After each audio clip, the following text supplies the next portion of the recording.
Welcome to the 96th installment of Ear to the Ground, the Land Stewardship Project's audio podcast on family farming, sustainable agriculture, local food systems, and local democracy. I'm Brian DeVore. It's a tough time to be an independent hog farmer in the United States.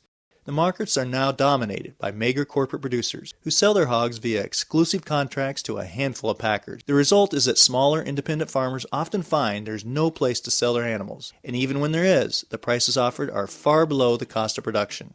Starting around the mid-1990s, an increasing number of hog farmers began looking for ways around the stranglehold the corporate livestock firms have on the industry.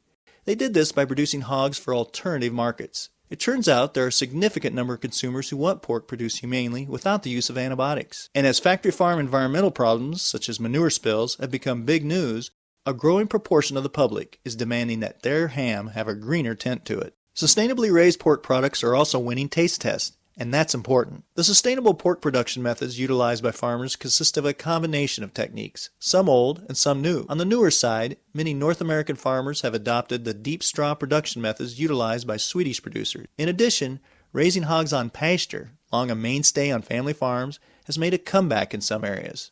This alternative pork is being marketed directly to consumers, as well as through firms such as Niman Ranch, and via the certified organic market. Farmers accessing these alternative markets have found them to be a lucrative way to be rewarded for taking extra care. But challenges remain. In recent years, hog farmers of all types have found record-high feed and energy prices to be major impediments to producing pork profitably. Such challenges have made developing efficiencies and sharing information between hog farmers more critical than ever. The Land Stewardship Project recently sponsored a workshop on production options for hog farmers. Featured at the workshop were Iowa State University animal scientist Dave Stender and University of Minnesota animal scientist Yuzi Lee. Just as important, the workshop featured a panel of hog farmers who are utilizing various alternative production methods. After the workshop, I talked to Dave Stender about how rising prices for feed have impacted even alternative hog farmers and how they can adapt to such challenges. Well, yeah, for years and years, since actually the 70s, we've had corn average in the 2 to 250 range year in, year out, and in 2006 that all changed, and since then we've averaged $4, roughly twice as much corn, and it used to be that you could feed a sow for a year and not get very many pigs out of her, and it really didn't cost you that much because the sow was gaining weight and her weight was worth value and the corn wasn't that expensive. But the game now has changed in that actually feed is becoming more of an overhead cost. And so if you're feeding a sow now, you need, for example, to get more pigs than you did before 2 or 3 years ago. You just have to, the productivity has to be there to match the overhead cost of the extra dollars you got in feed. Yeah, and one of the things that caused a lot of small producers to quit is because historically we don't get quite as many pigs per sow per year as a confinement that's indoors and spending more money on buildings and labor and genetics. And what we found on this study, and also the traditional fair to finish guy, is that if you've got lower overhead cost, that you don't need as many pigs per sow per year in order to stay in the game. Now that's why I'm saying before I said that the feed cost makes it more important to get more production. But what we're finding is that overhead cost per sow varies tremendously. And so if your overhead cost per sow is, say, $1,000 to pay for your buildings and labor and all the operating costs versus somebody else that's $500 per sow, that person that has the higher overcost, of course, needs more pigs per sow in order to have the same price per pig. So what are some of the things you're seeing some of the niche producers doing to kind of adapt? Are you seeing them get some more efficiencies out of those systems in the past couple of years? There is room to get more efficiency out of the system, and we really can't use 30-year-old technology anymore and compete with today's technology. But that doesn't mean we can't raise niche pigs in a way that's different. But we're seeing producers adapting the technologies that are appropriate. And today in the workshop, we were talking about one producer was using lean genetics and using hybrid vigor, and one was using artificial insemination. And you can use some of these tools that are available to increase the productivity of a niche herd just the same as it would any other herd. I think on the marketing end, one thing you talked about was if you are producing a hog that maybe costs, say, 10% more than the conventional or what it would using other systems, more conventional systems, then you have to find a customer who's going to pay, who sees that 10% more value in that animal and pay you for that. Yeah, and it's interesting because we talked about that. The panel was talking about that, and I sell a few niche pigs as well, and the consumer can. There's certain percentage of consumers can really taste the difference, and some people just like it antibiotic free. Some people like to buy from small, but capitalizing on that to drive a little bit more value into the system is of course a very good deal. Are you in general seeing in the last year or so more interest on the part of farmers doing this thing, or has that interest really cooled off as far as farmers? There was a lot of big interest in hoop houses a few years ago and all that. Is that still out there, or is it kind of slowed down? It's kind of a mix. I think there's when I'm talking to beginning farmers that want to get started there, and even in the workshop we did today, there's people that want to get into pig production, and then but just the volatility in the corn price, the volatility in the market itself, and what's going to happen to energy prices, and all these things make the startup bar higher, and it's a lot of risk.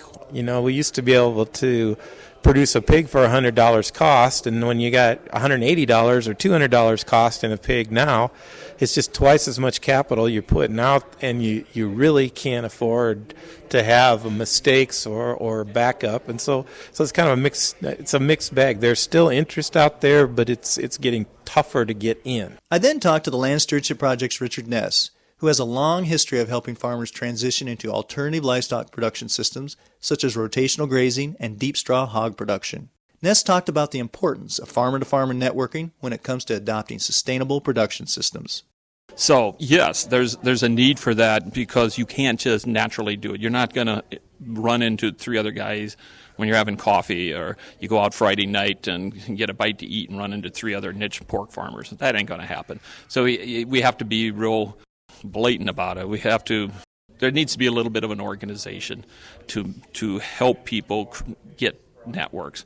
And that's important because people have a lot of good ideas. There's a lot of things going. You know, Dave Stender was talking in his talk about it's pretty tough if you put up all brand new facilities to make this work, and especially if you're starting out, new, and you don't really, you've got a learning curve besides everything else to deal with. So having, learning the tricks from each other, I think that's just critically important.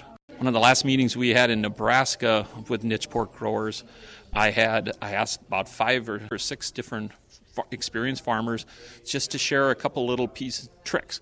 I asked these 2 guys, how do you select gilts? And a couple of people some other details. And it was fascinating, the things I learned. I'd never heard of some of these ideas these people had on how you could pick out really good gilts and, and how they would mark them from when they were born. But just different things they looked for, because men with experience, women also, with, decades worth of experience and lots of observation skills had picked up on that. In that case, how to select gilts. But our panelists were talking about changing farrowing systems, and how can you do that a little bit cheaper? Somebody was talking about feeding crates so that you can adjust how much feed an individual sow gets. And for AIing, it works so great. And it was like, well, how can you make these yourself? And, talking about Tom Franzen down in Iowa, he got some very cheap old gestation crates, modified them himself. With not a lot of money, was able to come up with a really decent way to feed sows. And one of the things that was really exciting to me was there was a young woman here who said, I am on the ground floor. I don't even have a hog yet. I really want to get into this. Where do I start? And all the farmers in here, including some of the university experts, had some great ideas, some real kind of practical ideas. Here's how you go from stage one, instead of saying, you know what, you're crazy, don't even get into it. I thought that was a really good part of the meeting. Yeah, no, I agree. And, she wasn't the only one. There's a number of other couples in here who also are just looking into getting into pork production. In one case, the couple have a fair amount of experience with hogs, but the other couple doesn't. And yeah, it's just, it's so important for them to be exposed to experienced farmers, people with a lot of experience who can give them warnings, who can give them tips, who can give them encouragement, all of that they need. And they also need exposure to a Dave Stender and a Dr. Lee because of the perspective and the fact that Dave Stender has data from all of these farms he's on, and Dr. Lee has research to back up what she's talking about. That's another component that needs to be brought into this mix. One of the beginning farmers I know fairly well, and as he was leaving, was telling me, oh man, did I get a lot of good information here today. A lot of things I figured I'm doing wrong. But hey, good. Otherwise, if you hadn't been here today, he would have been continuing to do things that were costing him money. And a lot of money, too, in some cases. So, yes, it's critical. People need to have a chance to get together, share information, swap stories, look at other, show slides. Even if we can't get out to a lot of hog farms for biosecurity regions, you can take slides, and you can share slides, and you can take videotape and share that and have some talking. And, yeah, it's critical. You have a lot of background in sustainable systems like rotational grazing, for example, over the last couple decades. And that seems to be a real key. A lot of people say, well, sustainable systems, they can be lower cost, they can be higher profit in some cases.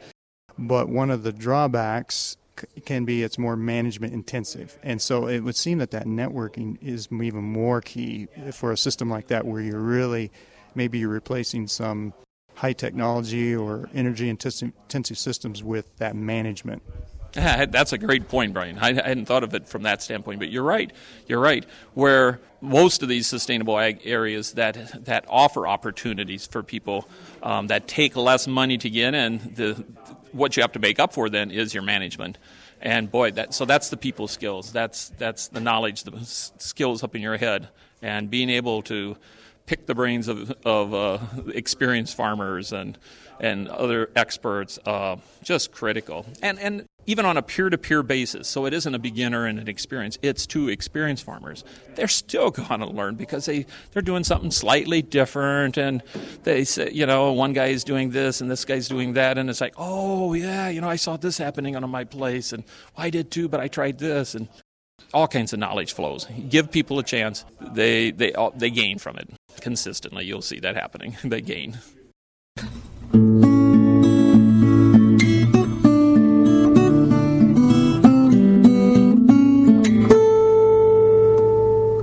For more information on alternative pork production, see www.attra.org. That's www.attra.org. You can put in the search term hogs. If you have comments or suggestions about this podcast, contact Brian DeVore at bdevore@landstewardshipproject.org. Or you can call me at 612-722-6377. Thanks to Laura Borgendale, a Western Minnesota musician, for Ear to the Ground's theme music. And a special thank you to all of Land Stewardship Project's members who make initiatives such as this podcast possible. If you're not a member, visit landstewardshipproject.org to learn how you can support LSP. Thanks for listening.